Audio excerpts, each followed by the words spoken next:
రోజు కోసం నేనెంతగానో చూస్తూనే ఉన్నాను ఇన్నాళ్ళుగా.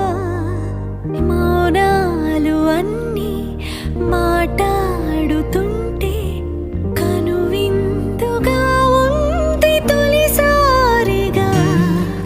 అపురూపమేగా నాకీ క్షణాలు, దాచేసుకుంటాను జ్ఞాపకాలుగా.